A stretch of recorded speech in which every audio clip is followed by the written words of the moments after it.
حضور صلی اللہ علیہ وسلم نے نا فجر کی نماز پڑھائی، فجر کی، اور حضور فجر کی نماز پڑھا کے فرمانے لگے بھئی کسی بندے نے روزہ رکھا ہوا ہے؟ حضرت عمر کہتے ہیں رات کو میرا ارادہ تھا رکھوں، پر سویرے پھر میں نے گرا دیا، نہیں رکھا۔ حضور نے دوسری دفعہ پوچھا بھئی کسی نے روزہ رکھا ہے؟ تو حضرت صدیق کے اوپر نے ہاتھ کھڑا کیا، عرض کی یا رسول اللہ میں نے رکھا ہوا ہے۔ آپ حکم نہ دیتے تو نہ بتاتا، پر روزہ رکھنا بھی آپ نے توجہ دلائی ہے تو حکم بھی آپ کا بتاؤ تو بتا دیا۔ حضرت عمر کہتے ہیں حضور نے فجر کی نماز پڑھائی، فجر کی۔ دوسرا سوال پوچھا بھی کسی نے کسی بیمار کی تیمارداری کی ہے؟ تو حضرت عمر کہتے ہیں میں نے فٹافٹ عرض کی یا رسول اللہ ابھی تو نماز فجر پڑھی ہے، تو اب گھر جائیں گے تو تیمارداری کریں گے۔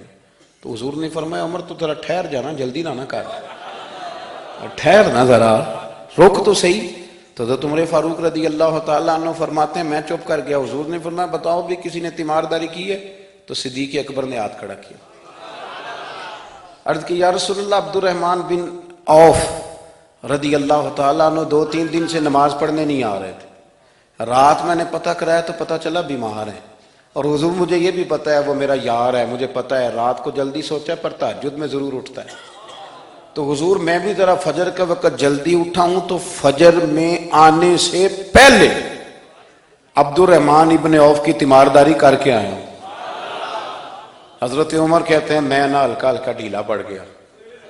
حضور نے تیسرا سوال پوچھا، فرمایا کسی نے کسی مسکین کو کھانا کھلایا؟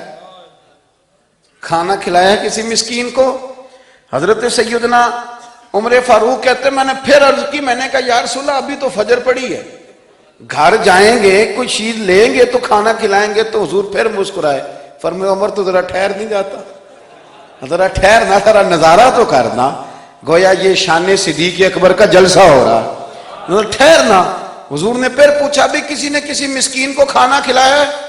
تو حضرت عمر کہتے ہیں لوگ سارے دائیں بائیں دیکھ رہے تھے اور میں چپ کے ابو بکر کو دیکھ رہا تھا، کہ مجھے پتا تھا کہ بولنا اسی نہیں ہے، اور دل میرا کر رہا تھا کہ کہہ دوں دیو جناب جواب، دل میرا کر رہا تھا۔ وہ سمجھ گئے تھے کہ سونا راضی کن کاموں میں ہو، بس یہ نقطہ انہوں نے پا لیا تھا۔ حضور نے فرمایا بتاؤ کسی مسکین کو روٹی کھلائی ہے؟ تو جناب سیدنا صدیق اکبر نے ہاتھ کھڑا کیا، عرض کی یا رسول اللہ سویرے اٹھا ہوں تو چھوٹا بیٹا بھی اٹھ گیا تھا، اور میرے وضو کرتے سنت پڑھتے ماں سے کہنے لگا بھوک لگ رہی ہے، تو ماں نے 2 روٹیاں بھی پکا دی۔ تو حضور ایک اس نے کھائی، دوسری اس کے ہاتھ میں تھی۔ جب ہم نکلے ہیں نا گھر سے تو دروازے پہ ایک فقیر کھڑا تھا، مسکین کھڑا تھا، کہہ رہا تھا رات سے بھوکا ہوں، کوئی دروازہ کھلنے کا انتظار کر رہا تھا، ابو بکر سب سے پہلے تیرا ہی کھلا ہے۔ تو حضور میں نا اس مسکین کو ایک روٹی کھلا کے آیا ہوں۔ حضرت عمر فاروق کہتے ہیں میں نے گردن جھکا لی، اور میرے رسول کریم نے فرمایا اے اللہ میرے ابو بکر پہ رحم فرما، اللہ میرے ابو بکر۔ وہ سمجھ گئے تھے، مزاج شناست سمجھ آ گئی تھی کہ حضور کن باتوں میں، اور نا اپنے اوپر وہ سارا کچھ طاری کر لیا تھا انہوں نے، طاری، ان کی ادائیں بالکل ڈھل گئی تھی نبی پاک کی اداؤں۔ 3 دن وہ غار ثور میں رہے تو ہمارے صوفیاء فرماتے ہیں کہ ان پر تجلیاں بھی پڑی محبوب کی معرفت کی۔ جب مدینے آئے نا نبی کریم کو لے کے، تو کچھ لوگوں نے حضور کی زیارت کی تھی، کچھ نے نہیں کی تھی، تو کچھ آتے تو نبی پاک کی دستبوسی کر کے بیٹھ جاتے، حضرت ابو بکر سے ہاتھ نہ ملاتے، اور کچھ صرف حضرت ابو بکر سے ہاتھ ملاتے اور حضور سے ہاتھ ہی نہ ملاتے۔ میری بات پہ توجہ ہے آپ حضرات کی؟ تو کچھ لوگوں کو نا شبہ ہونے لگا، وہ معاذ اللہ سمجھنے لگے کہ شاید یہی اللہ کے رسول ہیں۔ حضرت صدیق اکبر یہ کیوں شبہ ہوا؟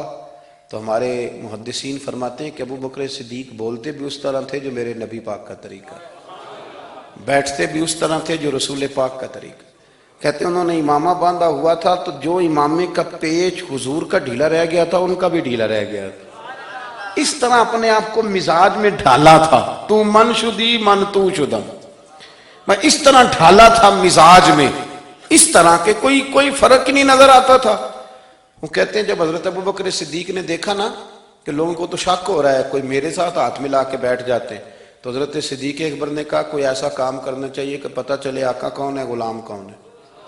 اٹھے، کندھوں پہ چادر تھی، وہ اتار کے نا تو حضور پہ سایہ کر دیا، لوگوں کو پتہ چل گیا کہ سایہ کرنے والا کوئی غلام ہے، اور جس پر سایہ کیا جا رہا ہے وہ آقا ہے۔